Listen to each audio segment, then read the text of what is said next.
Voy a hablarles de un mensaje de la palabra que el Señor me regaló hace un tiempo. Mientras hacía mi devocional, escribí un bosquejo. Mi pastor me ha enseñado que un buen devocional es una fábrica de prédicas. Y mientras leía la palabra, el Señor me llevó a un mensaje que escribí, guardé y oré al Señor para que me guiara el momento indicado de predicarlo. Y cuando el pastor Rubén me habló de este tiempo y todo se logró aparejar para estar aquí, supe que hoy era el día y el momento indicado para hablarles de esta palabra. Y hemos titulado el mensaje de hoy de la siguiente manera: 3 cosas que los jóvenes necesitan aprender. Voy a pedirle que por favor lo repita fuerte, aunque veo que varios están tomando nota, cosa que es admirable, pero por favor repita el título fuerte a la cuenta de 3. 1, 2, 3. 3 cosas que los jóvenes necesitan. 3 cosas que los jóvenes necesitan aprender. Estaba pasando en mi devocional por una de las cartas más bellas, compactas que el apóstol Pablo escribió, y en esta ocasión se la manda a uno de sus pastores, a Tito, quien está pastoreando, dirigiendo una iglesia en un sector supremamente estratégico de Grecia. Era una isla llamada Creta, y ahí estaba Tito, y le manda a decir varias instrucciones para que el desarrollo de la obra pueda funcionar y pueda avanzar. Pero este versículo se concentra en la juventud, y por eso lo he extraído para este mensaje. Dice la palabra del Señor en Tito, capítulo 2, versículos 6 al 7. Leeré en la Nueva Traducción Viviente como acostumbro. Dice lo siguiente: del mismo modo, anima a los jóvenes a vivir sabiamente, y sé tú mismo un ejemplo para ellos al hacer todo tipo de buenas acciones. Que todo lo que hagas refleje la integridad y la seriedad de tu enseñanza. Amén y amén. Y este consejo, que está compactado en estos 2 versículos, incluye estos 3 principios que en un instante voy a enseñar y a decantar uno a uno para poder aprovechar al máximo este tiempo con ustedes. Cuando se trata de la juventud, todo joven tiene sueños. Todo joven tiene planes, todo joven tiene anhelos, todo joven visiona su futuro de una manera especial. No hay ningún joven a quien tú le preguntes y le digas cómo te imaginas tu futuro y te diga me lo imagino mal, me lo imagino llevado. No, todo joven sueña con cosas grandes, aunque su historia parezca pequeña. Todo joven sueña con alcanzar metas, anhelos y propósitos, aunque no tenga los recursos a su favor.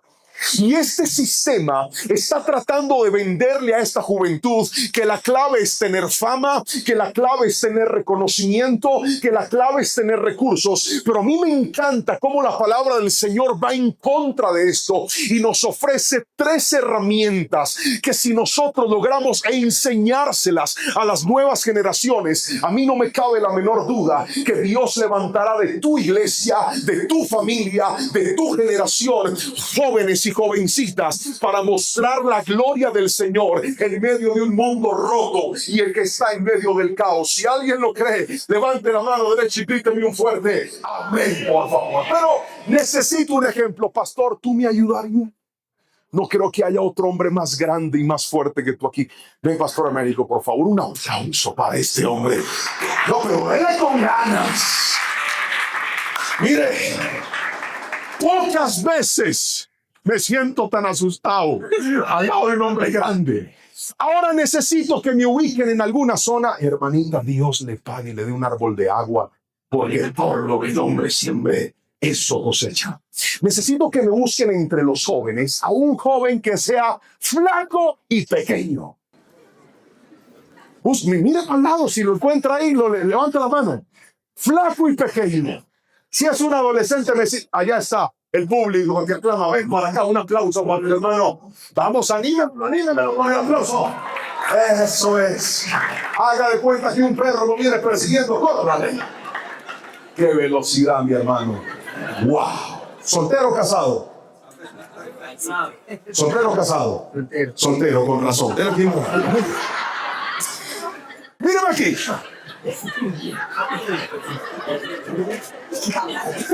¿Qué diferencia? Si yo lo veo grande, yo no sé cómo hace usted para verlo. Ay, Cristo de la gloria. Míreme aquí a los ojos. El pastor Américo representa los sueños. ¿Los qué? No, pero dele con fuerza. ¿Los qué? Los sueños de los jóvenes son. Otra vez, ¿son cómo? A ver, grítenme entre ustedes 3 sueños que tengan los jóvenes en esta generación. Ayúdenme fuerte. Ser futbolistas, más. Tener plata, más. Viajar, ¿qué más? Ser influencer, ¿qué más? ¿Qué?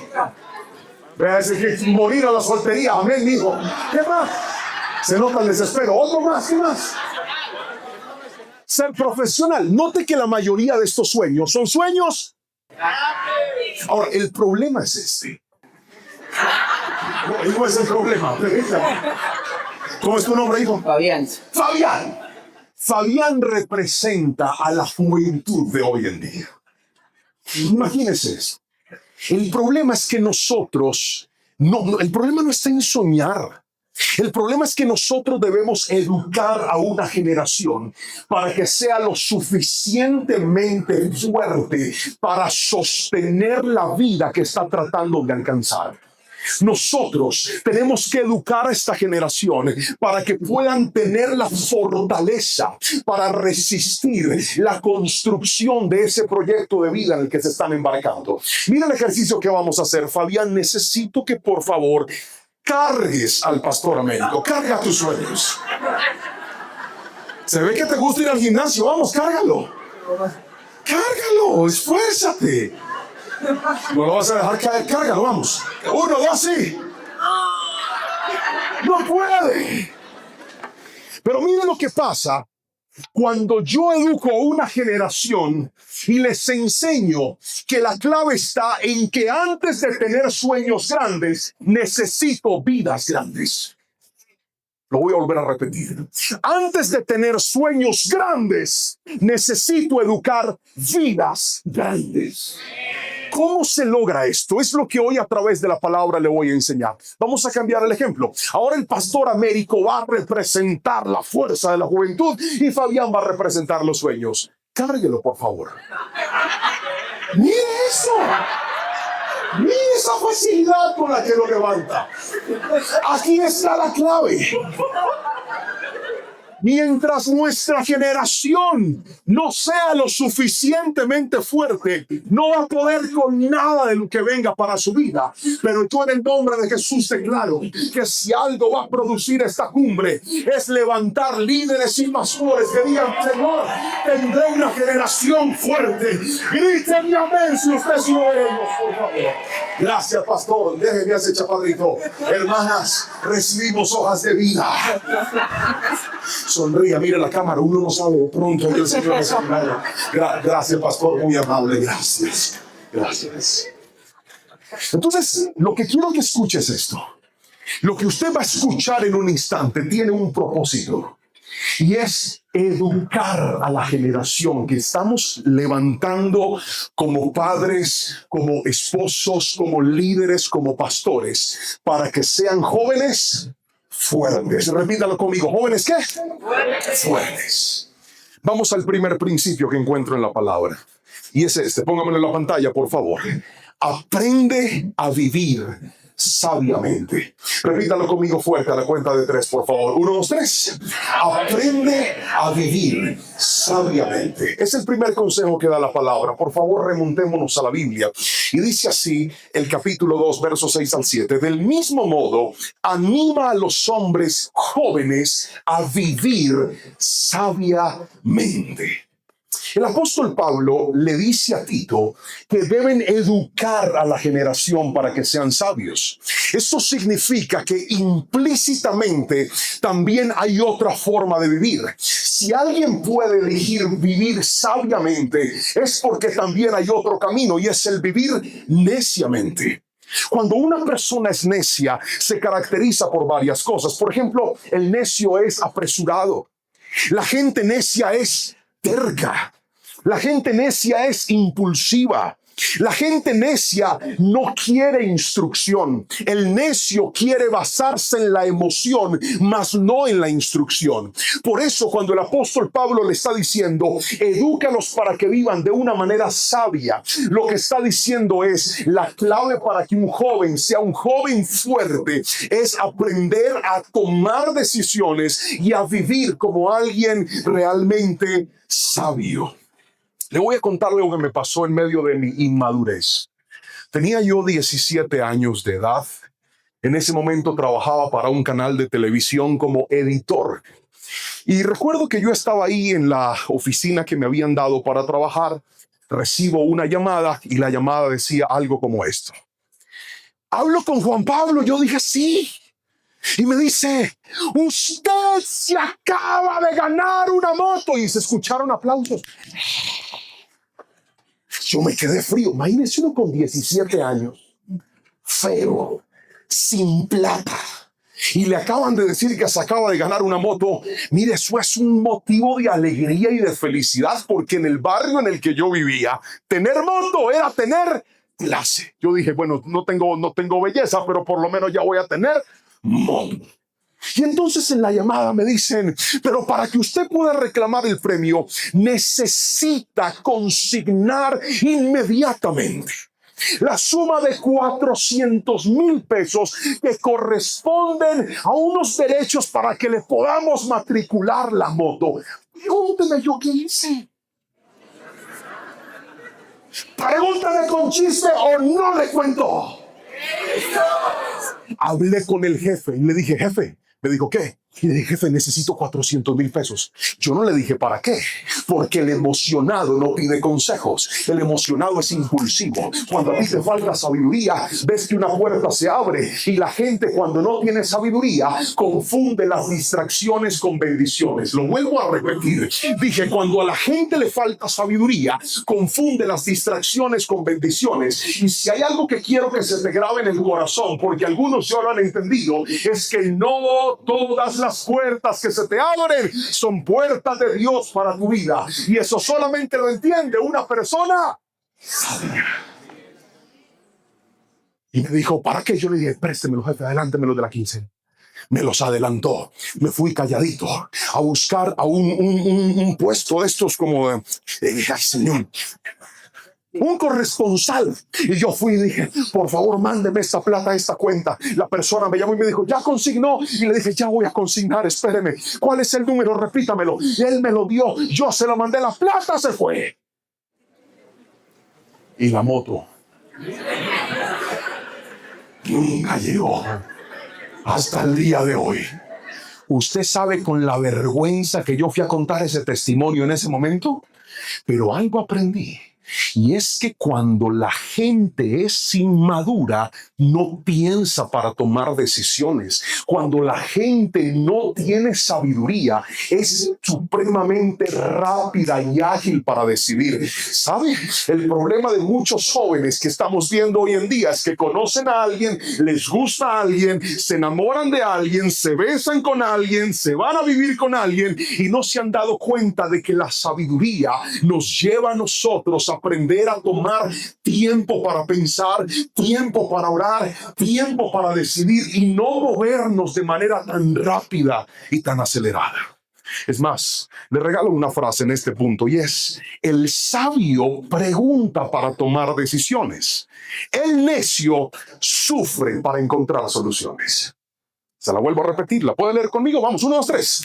El sabio pregunta para tomar decisiones. El necio sufre para encontrar soluciones. Cuando una persona abraza la sabiduría, una de las cosas que logra desarrollar el sabio es la dependencia al consejo y a la instrucción. Escúchame, nuestra clave no es levantar una generación que se la sepa todas. Nuestra clave es levantar una generación lo suficientemente humilde para pedir consejos antes de tomar decisiones. Y de hecho, la Biblia habla de esto. Proverbios capítulo 19, versículo 20 dice: consigue todo el consejo y la instrucción que puedas, para que seas sabio por el resto de tu vida. Vuelvo a leer este versículo, ahí está. Consigue todo el consejo y la instrucción que puedas para que seas sabio por el resto de tu vida. Levante todo el mundo la mano derecha y diga consejo. Fuerte, diga consejo. Ahora levante la izquierda, diga instrucción. El consejo viene de aquellos que tienen más experiencia que nosotros. Si nosotros aprendemos a darle valor al consejo, si nosotros aprendemos a educar una generación para que tengan la suficiente confianza de acercarse a nosotros y decirnos: pastor, líder, amigo, papá, hermano, quiero tomar esta decisión, ¿podrías ayudarme a clarificar? ¿Podrías darme tu punto de vista? ¿Podrías mostrarme el camino? No necesitamos una generación que se las sepa todas, necesitamos una generación que valore el consejo. Pero ahora escucha esto, no solamente consejo, también dije instrucción. Y quiero que escribas esto: el consejo te lo da un experto, la instrucción viene de tus autoridades. Lo voy a volver a repetir.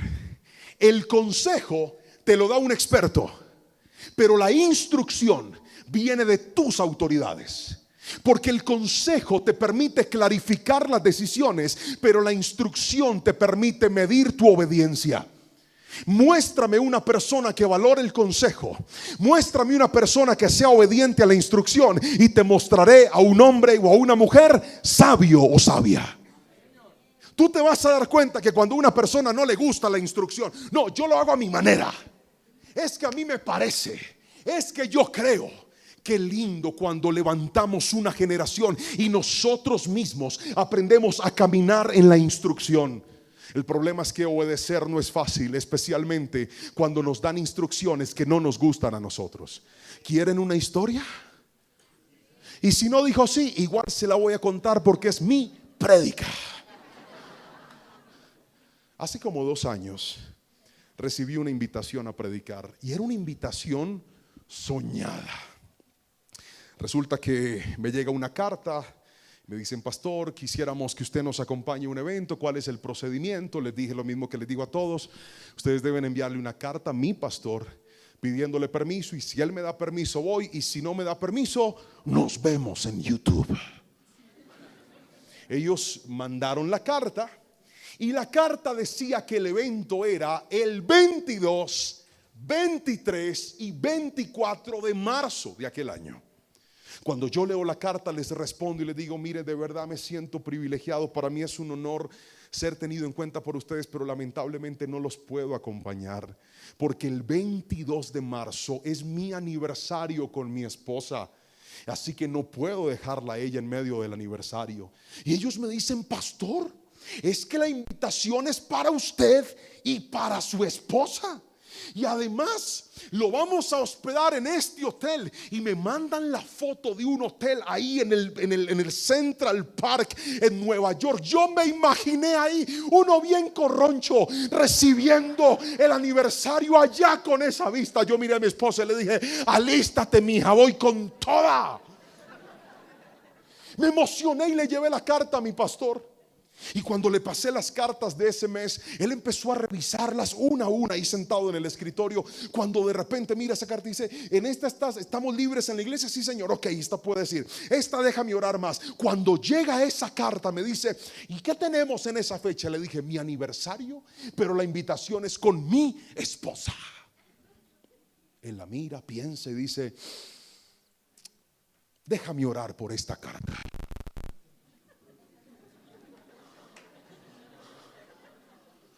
Yo dije por dentro: orar, eso no hay que orarlo, eso hay que decirle sí. ¿Cómo vas a orar por eso? Señor, tú quieres que Juanpa vaya a celebrar el aniversario, ¿cómo que orar? Y me dijo: déjame orar. Yo le dije: bueno, señor, ¿usted cree que yo me sentí bien? Pregúnteme si cree que me sentí bien. No, si no me pregunta con chisme no le digo. No, a mí no me gustó. Pero dije: listo, voy a hacer caso. Pasó una semana y a la semana volví a imprimir la carta y se la pasé. Y cuando él revisa las cartas me dice, porque tiene una memoria, me dice: ¿esta no es la carta que yo te había dicho que iba a orar? Y le dije: sí, pero no sé si de pronto ya el Señor le dijo algo. Y me dice, no, hijo, tengo que orar. Sí, Señor. Dejé que se calentara eso, esperé 3 semanas, 1 mes, y le volví a mandar la carta. Cuando él recibe la carta me dice, hijo, yo oré por esta carta y a mí ese corazón hacía millón, me latía acelerado. Y me dice, pero es que hay algo que no sé. Cuando él dijo eso, yo tragué entero, porque yo sabía qué significaba. Y luego acompaña la frase y me dice, sin embargo, si tú quieres ir, ve. Yo saqué el celular, busqué el correo electrónico y le escribí a los pastores de la iglesia en Nueva York y les dije, pastores, estoy tan agradecido con ustedes. Gracias por esperarme, gracias por darme tiempo, pero lamento decirles que no voy a poder ir al evento con ustedes porque hay algo. Hasta ahí llegué, no les dije que no sabía, pero hasta ahí llegué. Mi pastor se quedó mirándome y me dijo, hijo, ese corazón tuyo. Y le dije, mi pastor, yo estoy con ustedes desde que tengo 14 años.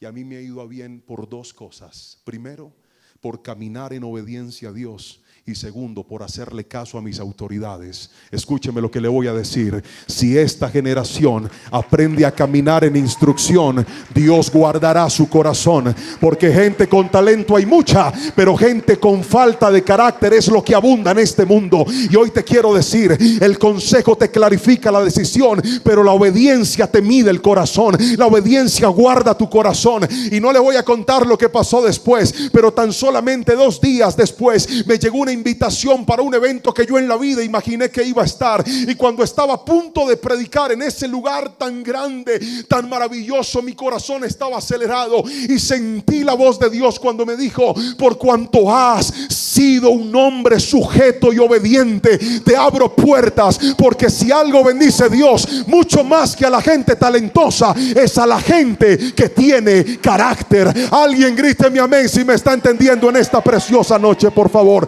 Eso se llama vivir con sabiduría. Si va a aplaudir al Señor, dele con toda su fuerza, por favor. Escuche esto. El sabio no se desgasta con lo que no le conviene. Lo vuelvo a repetir. El sabio no se desgasta con lo que no le conviene.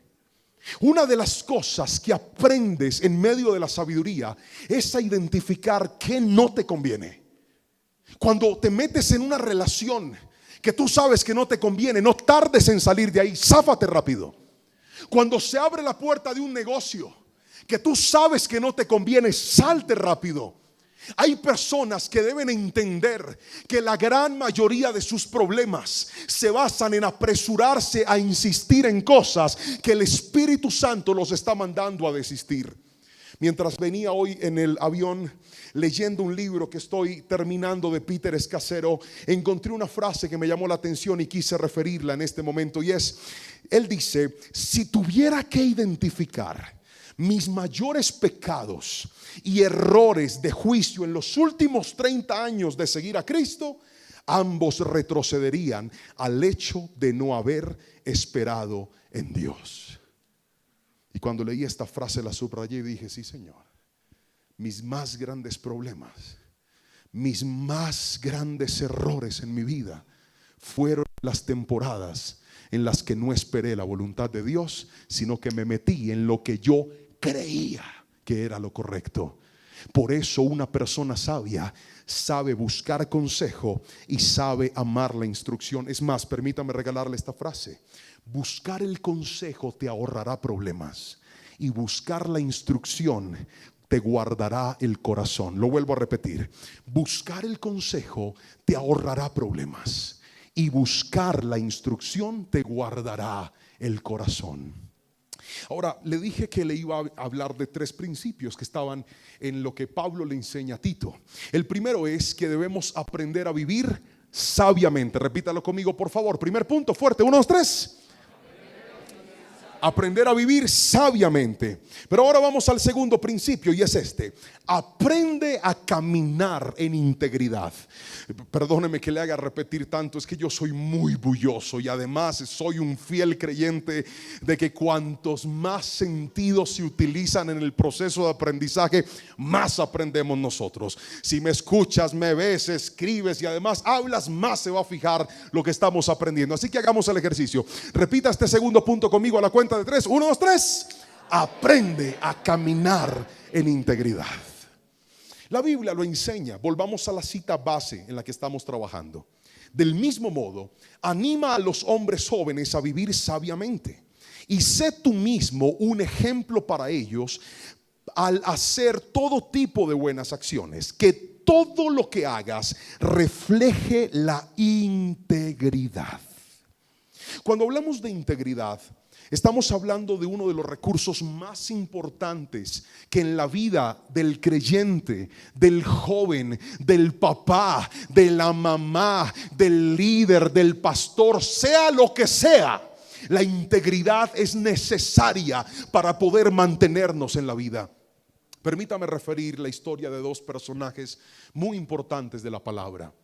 El primero es Salomón y el segundo es Job. La Biblia dice literalmente acerca de Job, cuando describe sus pertenencias y sus haberes, que era el hombre más rico de la región.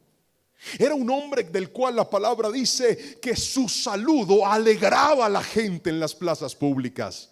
No obstante, cuando estudiamos la historia de Salomón encontramos algo muy parecido. Un hombre que llegó a cimas maravillosas, que se ganó el prestigio, el reconocimiento de reinos, el respeto, el aprecio, la honra de muchas personas, que producto de la sabiduría que de la boca de él emanaban, llegaban a buscarlo y a recibir lo que salía de él. Sin embargo, la palabra me muestra a mí que a ellos dos en el transitar de la vida hubo experiencias que los sacudieron. Y permítame mostrarle esto. En algún momento del camino, Salomón, un hombre con dinero, con prestigio, con sabiduría, le falló la integridad. Y hemos escuchado la historia de este hombre. Sabemos de que su amor por las mujeres y ese no saber controlar sus impulsos, sus deseos de la carne, lo llevaron a corromper su corazón cuando se trató de la sabiduría. Y quiero que escuche esto, cuando se trató de la integridad, perdón. Y quiero que escuche esto. A Salomón le falló la integridad, pero libros como Eclesiastés, que vemos su vejez, sus últimos años de la vida, evidencian que aunque le falló la integridad, la sabiduría le seguía funcionando. Era un hombre inteligente, tenía conocimiento, tenía consejo, pero no tenía integridad. Ahora déjeme hablarle de Job. Sabemos la historia de este hombre que llegó a tener todo y de manera inesperada, por una prueba, lo pierde todo. Cuando leemos la historia de Job nos topamos con varias cosas. Nos topamos con un hombre que empezó, incluso llegó al punto de maldecir el día en el que nació. Su hogar estaba pasando por el peor momento de su vida. 10 hijos habían muerto, 10 funerales, 10 entierros, 10 momentos difíciles para él. Y llega su esposa a poner en una tela muy delgadita incluso su relación marital, cuando le dice: ¿por qué permaneces en tu integridad? Maldice a tu Dios y muérete. Y vemos a lo largo de todo el capítulo cómo Job, aunque parece que su sabiduría le falló, porque llegó a hablar de una forma que tú te sorprendes al ver cómo liberaba todo lo que sentía y se quejaba y era supremamente orgánico con lo que sentía. Pero hay algo que a Job nunca le falló. A Job nunca le falló la integridad. Y quiero que me mire a los ojos y escuche lo que le voy a decir. El día que a Salomón le falló la integridad, ese día empezó el proceso para perderlo todo. Pero a Job, aunque la sabiduría parece que le falló, la integridad permaneció. Y algo te quiero decir: cuando permanece tu integridad, aunque pierdas cosas, Dios será capaz de restaurar y devolverte todo. Alguien tiene que decirme amén si me está entendiendo. Escúchame, iglesia, si vas a alabar a Dios, hazlo con toda tu fuerza. Y te regalo esta frase: puedes alcanzar lo que sea, pero si pierdes la integridad, lo pierdes todo. Gloria a Dios por las puertas que abre. Gloria a Dios por los resultados que nos da. Gloria a Dios por el ministerio que te entregó. Pero ¿qué pasaría si decides seguir hablando con esa mujer que no es tu esposa? ¿Qué pasaría si decides engañar a tu esposo? ¿Qué pasaría si decides insistir en esa fornicación y en ese pecado que ha tocado la puerta de tu corazón? ¿Qué pasaría? El diablo nos ha tratado de vender la idea que el pecado lo podemos esconder, pero aquí hay gente sentada que lleva años en el evangelio y sabrán lo que hoy voy a decir. La mayoría de personas que fueron descubiertas en pecado, la mayoría de personas que perdieron todo lo que tenían, llegaron al punto de creer que ese pecado nadie lo iba a descubrir. Y hoy no estoy aquí parado hablando como el más santo de este lugar, porque al contrario me siento la persona más carente, más necesitada de la ayuda del Espíritu Santo para serle fiel a mi esposa, para serle fiel a mis hijitos, para serle fiel a la iglesia, para serle fiel al llamado que el Señor me ha entregado. Pero el problema de muchos es que no nos hemos dado cuenta que sí, la sabiduría abre puertas, la sabiduría te pone en lugares de bendición. Pero escúchame, la sabiduría la da Dios, la integridad la pones tú. Así no diga amén. Así es. Dije, la sabiduría la da Dios, la integridad nos toca a nosotros. Y la pregunta es, ¿qué estamos haciendo para poder mantener una vida en integridad? No es fácil, muchachos. No es fácil decirle no al pecado. No es fácil rechazar esa llamada. No es fácil rechazar ese mensaje. No es fácil rechazar la oportunidad. Pero hoy te quiero decir, nunca te confíes. Si algo quiere el diablo es avergonzar tu ministerio. Si algo quiere el diablo es que sigas cayendo y cayendo para poder arrebatar todo lo que él te ha dado. Pero yo en el nombre de Jesús creo y declaro que si algo va a hacer Dios es afilar esa integridad en nuestras vidas este fin de semana, y que podamos salir determinados a decir, ya no vivo yo, Cristo vive en mí. Y yo sé que la integridad en este momento ha pasado de moda. Yo sé que la integridad suena a legalismo. Yo sé que la integridad suena a religiosidad. Llámale como se te dé la gana. Pero si somos hombres y mujeres íntegros, vamos a tener una generación fuerte en medio de nosotros. Integridad, muchachos. Integridad. Hace algún tiempo meditaba en un texto muy interesante que refería que una de las fallas que tenemos en los discipulados hoy por hoy es el desconocimiento de cómo el Espíritu Santo trabajó en la iglesia primitiva. Llegamos en la Biblia hasta el texto de Hechos de los Apóstoles y damos por sentado que una vez termina el libro de Hechos de los Apóstoles, la iglesia simplemente conectó con lo que ahora estamos viviendo. Aquel autor afirma de que nuestro desconocimiento del proceso de Dios para con la iglesia, nuestra ignorancia, nos ha jugado una mala pasada. Luego de leer eso me compré un libro muy interesante. Pastora Julia, usted que le gusta leer mucho, el libro se llama La historia de la iglesia primitiva. Y me encontré, son varios volúmenes, pero me encontré con un texto supremamente interesante. Y el texto afirma de que una de las cosas que los primeros pastores y líderes, aquí donde necesito, ¿te acuerdas el palo que te pedí, amigo? Y me encontré en el libro un texto muy interesante, y es que había algo que enseñaban los primeros pastores a la iglesia, y era que debían tener algo llamado una regula vitae. Repita esa palabra conmigo, por favor. Una regula, se lo van a poner en la pantalla enseguida. Vitae, desde luego es una palabra que viene del latín y traduce regla de vida. ¿En qué consistía? Ellos lo tomaban como una ilustración de la parábola en la que Jesús dice que Él es la vid y nosotros somos el pámpano. Y también dice que nosotros debemos pegarnos a Él, aferrarnos a Él para poder crecer. Ahora quiero que escuches esto que te voy a explicar en este momento. ¿Qué era la regla de vida? Ellos decían que de la misma manera que la vid necesitaba una regla para poder crecer con rectitud, nosotros, los hijos de Dios, también necesitábamos una regla para poder crecer con rectitud. Miren, hace un par de meses fui invitado a predicar a una ciudad muy linda, muy campesina en los Estados Unidos, y en la habitación en la que yo estaba en el hotel, en la parte de atrás, había un viñedo. Por primera vez estaba tan cerca de un viñedo, sembrados y por muchos metros, mucha distancia, de vides, de uvas.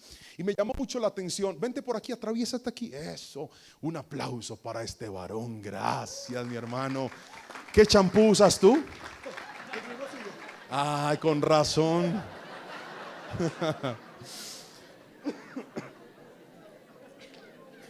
Míreme aquí.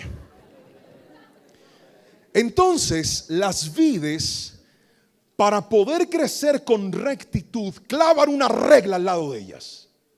Y lo que hace esta regla, que literalmente es un trozo de madera, es permitir que la vid vaya enredándose alrededor de ella y pueda crecer no solamente recta, sino que sus frutos, cuando salgan, no queden a merced y a disposición ni de los animales ni del suelo.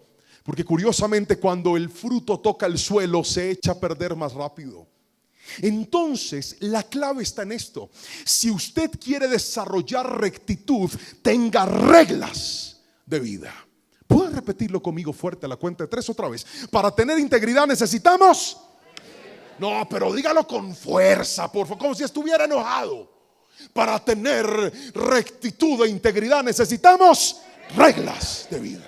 Por ejemplo, un hombre debería ponerse esta regla: no voy a atender consejerías de mujeres solo en la iglesia. Ahí se fue el amén, ve. ¿Siguen ahí? Es una regla de vida. Yo me puse una regla de vida. Yo no reviso mi bandeja de entrada en ninguna de mis redes sociales. Desde que abrimos TikTok, jamás he revisado esa bandeja de entrada. Yo no sé si me han escrito. Un día una señora me dijo en México: pastor, yo soy la que habla con usted en TikTok. Dije: sabrá la Virgen de Chiquinquirá, señora, porque yo nunca he abierto eso. Yo no soy. Ay, pastor, yo hasta mandé una ofrenda. Le dije: mija, la están robando. Yo no soy. Porque me puse una regla de vida. ¿Y sabe cuál es mi regla de vida? Mi bandeja de entrada la revisa mi esposa.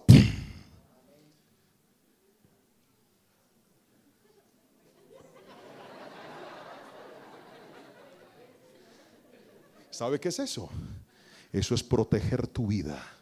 Eso es poner una regla y decir: voy a crecer alrededor de esto.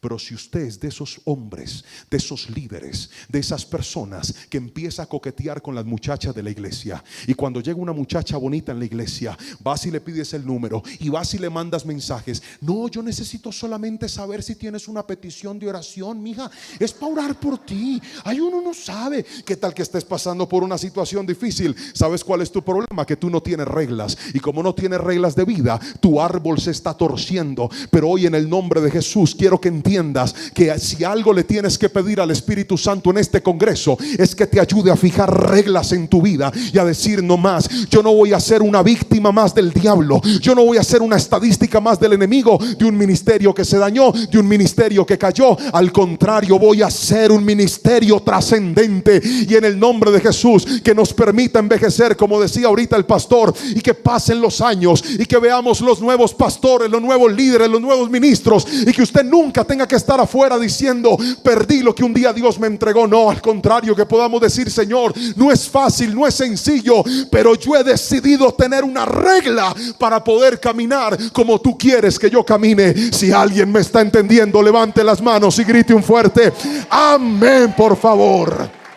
En esta preciosa noche, yo lo pago.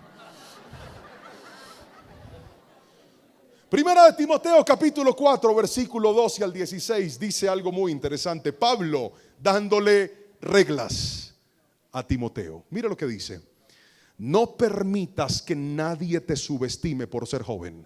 Aquí viene la regla, léala conmigo. Sé un ejemplo para todos los creyentes en lo que dices, en la forma en que vives, en tu amor, en tu fe y tu pureza. Hasta que yo llegue, dedícate a leer las escrituras a la iglesia y a animar y a enseñar a los creyentes. Versículo 14, necesito que lea fuerte conmigo a la cuenta de 3. 1, 2, 3. No descuides el don espiritual que recibiste mediante la profecía que se pronunció acerca de ti cuando los ancianos de la iglesia te impusieron las manos. Versículo 15, fuerte.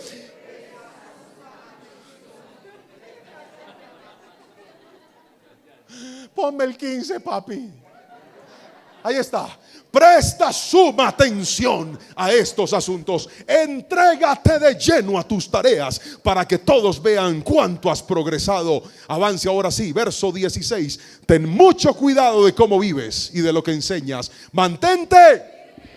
No, fuerte, mantente en lo correcto por el bien de tu propia salvación y la de quienes te oyen. ¿Está notando? Usted solo puede mantener eso si tiene una regla. ¿Quieren que les cuente una regla que me puse en la vida que me cambió la vida? Y así no diga así, se la voy a contar porque es mi prédica. Cuando yo viajaba, descargaba series en mi celular, descargaba películas en mi celular, porque dije, voy a aprovechar, son varias horas. No tengo tiempo en la semana para ver televisión, pero en un avión de pronto sí tengo tiempo. Hasta que un día dije, yo quiero ser un mejor predicador. Yo quiero tener siempre algo que enseñar. Yo quiero ser más inteligente. Y entendí que la única forma de hacerte más inteligente es leyendo más. Si la gente no lee, no va a fortalecer su educación, su lenguaje, su capacidad de comunicación. La falta de lectura es uno de los problemas más grandes de esta generación. Pasamos horas y horas y horas botando nuestro tiempo en redes sociales y nunca sacamos tiempo para lo que nos edifica. Un estudio afirma que un ser humano normal, no anormal, normal, común y corriente, desperdicia 2 horas y 30 minutos en redes sociales al día. Uy, pastor, yo voto más. Estoy hablando de un normal, no de un anormal como usted. Un normal que entró y de repente empezó a scrollear y su FOMO o el fear of missing out, el miedo a perderse algo, le está alimentando y el algoritmo le muestra y le muestra y le muestra y le muestra más cosas y usted está entretenido. 2 horas y 30 minutos. Pero mire este estudio. Si usted dedicara 15 minutos al día a leer la Biblia, podría leer toda la Biblia en un año, con 15 minutos diarios. Segunda estadística, si usted dedicara 45 minutos para leer al día, podría leer entre 28 y 36 libros por año. Entonces yo me puse una regla de vida. Pregúnteme cuál es. Dije, no voy a dedicar tiempo al entretenimiento si antes no he dedicado tiempo a mi entrenamiento. Lo vuelvo a repetir. No dedicaré tiempo a mi entretenimiento si no he dedicado tiempo a mi entrenamiento. Y entonces todo cambió. Ahora viajo con libros. Ahora me gasto mi dinero comprando libros. Y llevo mis libros. Y llevo mi devocional. Y todos los días leo la palabra del Señor. Y este cuaderno es testigo que si usted lo abre y busca el día que quiera del año, ahí va a encontrar que está mi lectura de la Biblia. ¡Ójelo! A mí no es que me guste el chisme, pero hágale. Puede mirarlo. Gracias, Dios le pague, pastora. Todos los días. Todos los días leo la palabra del Señor. ¿Por qué? Porque usted es muy santo. Porque es una regla de vida. Y usted cree que todos los días, a veces llego cansado a mi casa.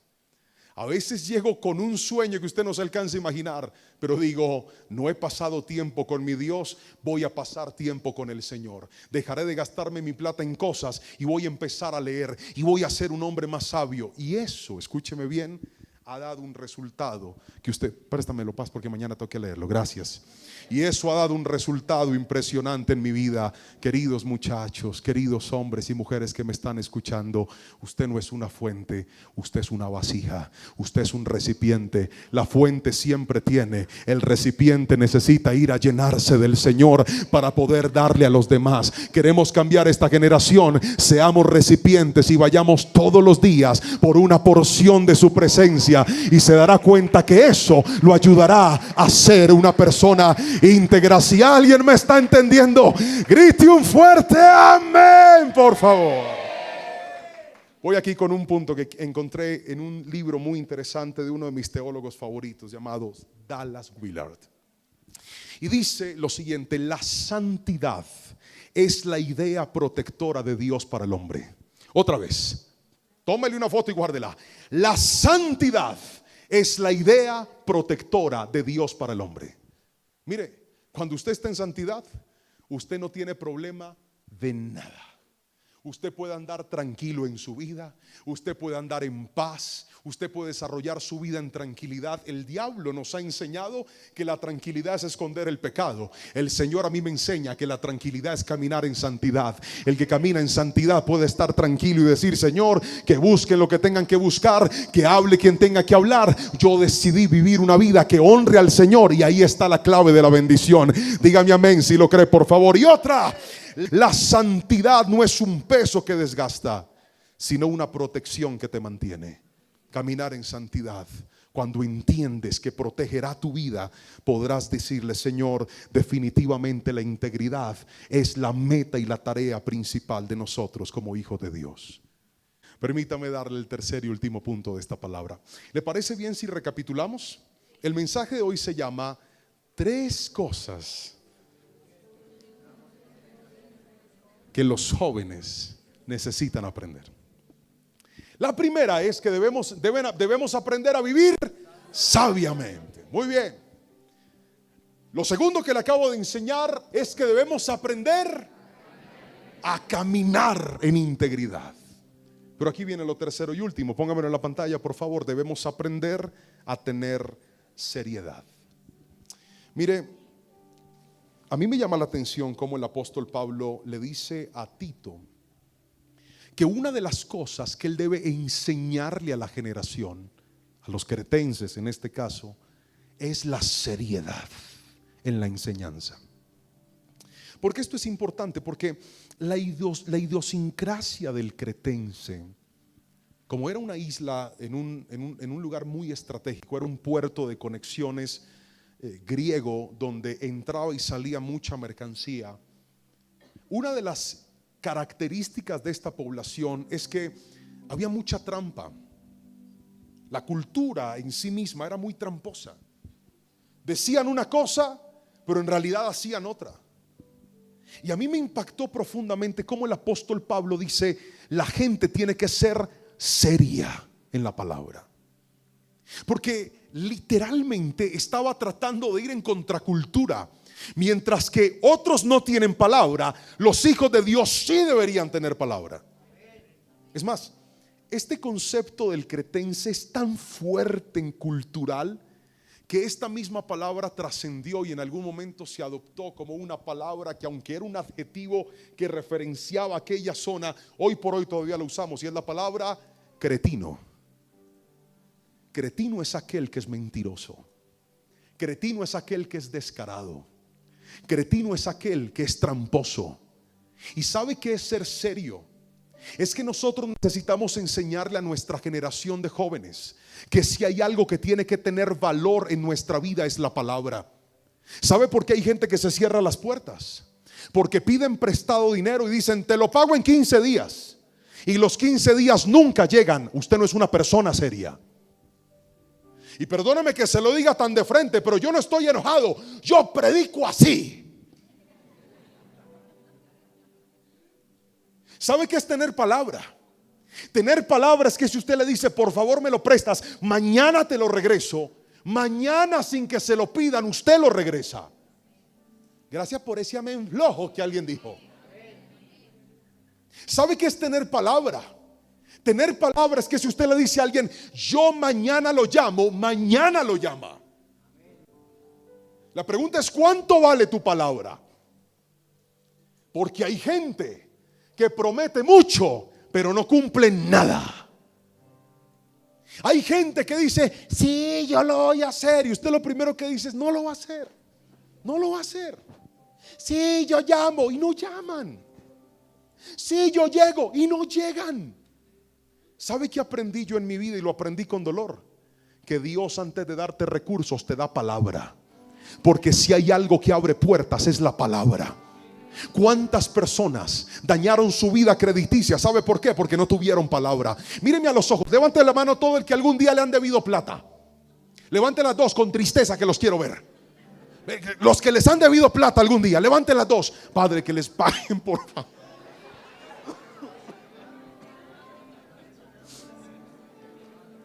Respóndame la siguiente pregunta: ¿qué da más rabia? ¿Que no le paguen o que no le den la cara? Vamos, responda.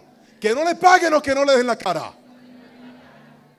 Porque la gente seria siempre da la cara. La gente seria, cuando pone su palabra en un compromiso, eso es, pase lo que pase. Pero si hay un mal en esta generación, es que la gente no tiene palabra. Quiero ser tu novio.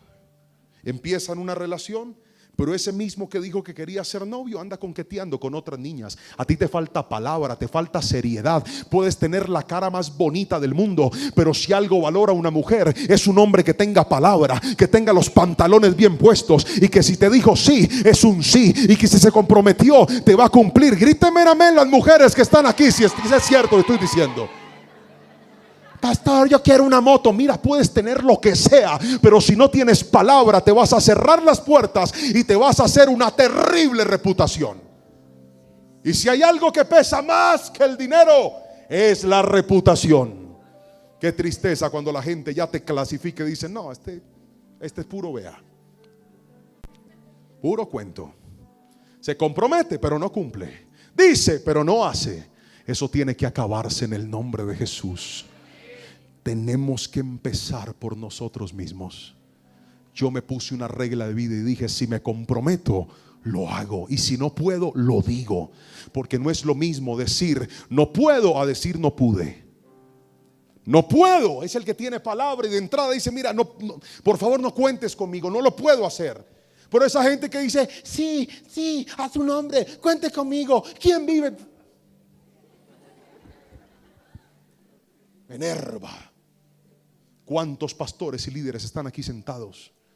¿Cuánto lograríamos en nuestros ministerios si tuviéramos gente con palabra? Gente que dice: me levanto a orar, y se levantaron a orar. Pastor, voy a evangelizar, y llegan a evangelizar. Aquí no necesitamos gente hiper ungida, hiper transformada. Lo que necesitamos es gente que tenga seriedad, que tenga palabra y que diga: mi compromiso no es con el hombre, mi compromiso no es con la tierra, mi compromiso es con Jehová de los ejércitos, y voy a ser una persona seria en la vida. Gríteme amén si lo cree, por favor.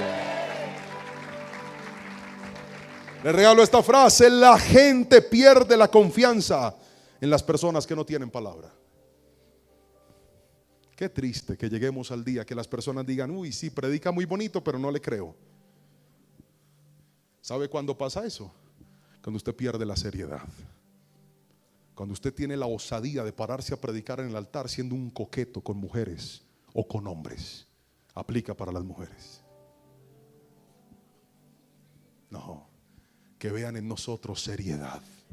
Y si estás soltero, sé una persona seria, sé una persona respetuosa.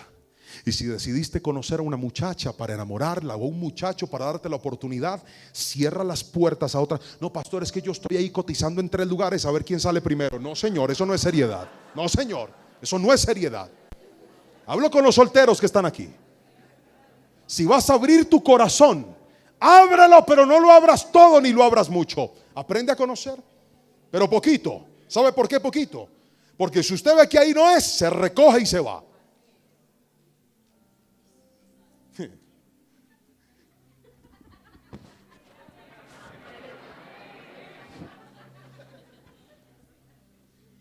Y los casados, ojo, los casados, que tenemos una responsabilidad muy grande. Que nunca se levante una mujer a decir: uy, ese hombre me mira de una forma. No. Que el Señor nos guarde a todos. ¿Por qué, pastor?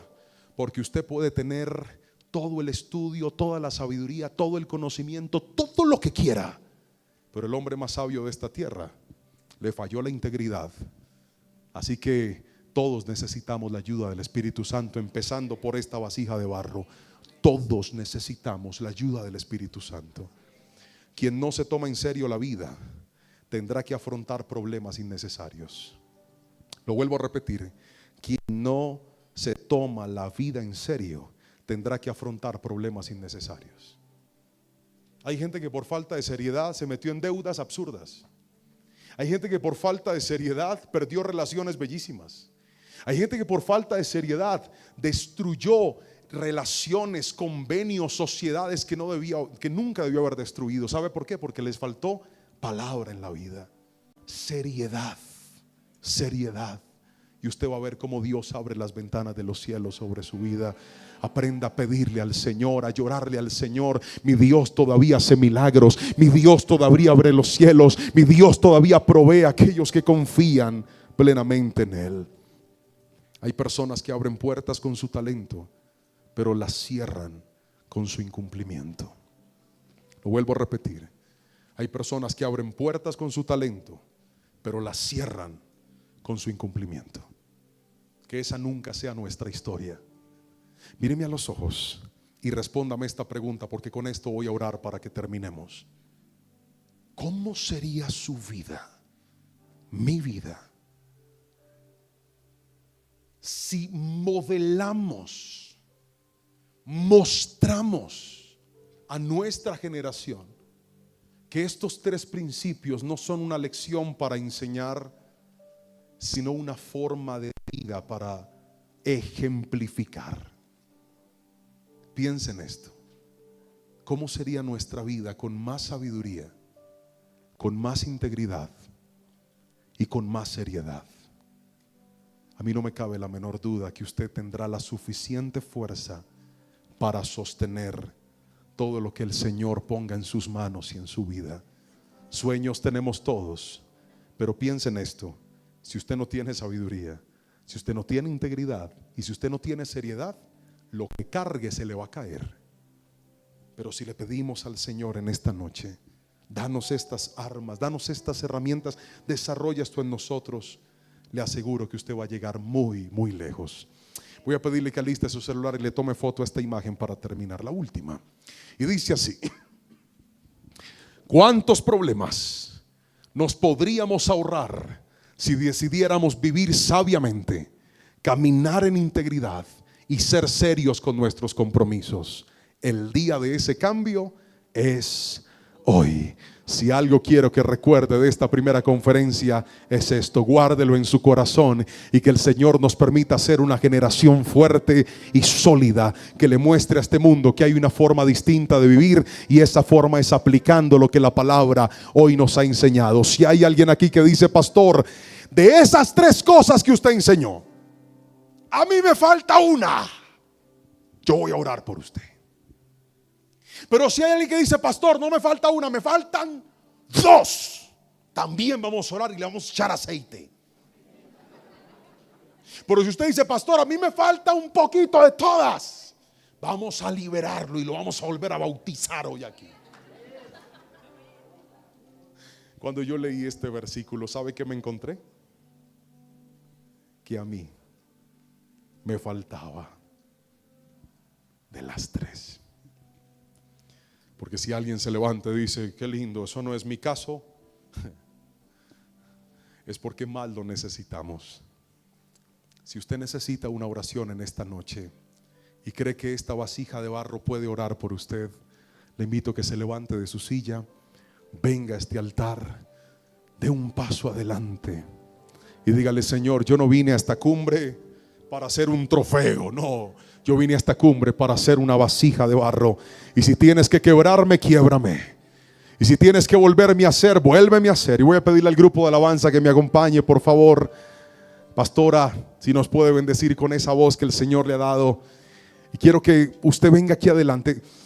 No va a venir adelante por algo que nosotros podamos hacer, porque realmente no podemos hacer nada, pero el Espíritu Santo lo puede hacer todo. Y si hubiesen aquí pastores, líderes, creo que hay un equipo listo para ministrar. Me había dicho el pastor Rubén: cuando yo les dé la señal, yo quisiera que por favor me ayuden orando por las personas que están adelante. Si pudieran dar aquí un pasito más adelante, por favor, yo se los agradecería, para que demos espacio a quienes de repente quieran acercarse un poco más. El altar nunca debe perderse en una iglesia, porque el altar es el lugar de sacrificio. El altar es el lugar donde venimos y le decimos: Señor, hoy me paré, vine adelante a decirte que quiero morir a esto. Quiero sacrificar esto, quiero sacrificar mi falta de sabiduría, quiero sacrificar mi desorden, quiero sacrificar la falta de reglas en mi vida. Me he permitido cosas que no debía permitirme. Levanta tus manos bien en alto y acompáñame en esta oración y dile: Espíritu Santo, por favor, perdónanos. Vamos, abre tus labios y dile: Espíritu Santo, estoy en este altar, en esta primera noche, reconociendo que eso que tú señalaste en la palabra hoy, eso que tú pusiste para esta primera noche, a mí me ha faltado. Dile qué te ha faltado al Señor. Vamos, sé sincero con el Espíritu Santo y dile: tal vez me ha faltado sabiduría, tal vez me ha faltado integridad. Esta no es una noche para ser juzgado, es una noche para ser limpiado y perdonado. Dile: Señor, tal vez me ha faltado seriedad. Perdona mi desorden, perdona mi falta de palabra.